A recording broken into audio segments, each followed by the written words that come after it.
साहजिकच या तालुक्यामध्ये असलेले गावांचं केंद्र शेवगाव शहर आहे. या ठिकाणी अनेक अवैध धंद्याच्या अलीकडील काळामध्ये बातम्या आपण वाचतो. मग ते ड्रग्स असेल, तुमचं अंमली पदार्थ असतील, तुमचं दारू असेल किंवा अगदी जुगार, तुम्ही जसं उल्लेख केला चक्री वगैरेचा.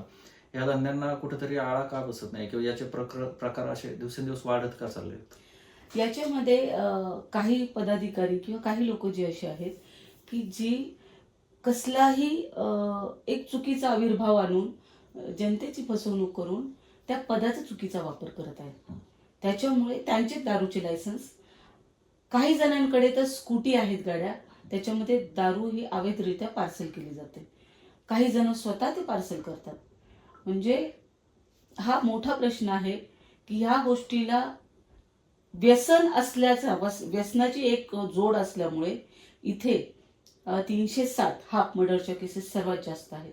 भांडण, मारामारी, खोट्या केसेस तुम्ही पोलीस स्टेशनला जाऊन रेकॉर्ड करा. मुली पळून नेणं, मुली पळून जाणं, अशा अनेक गोष्टी आहेत.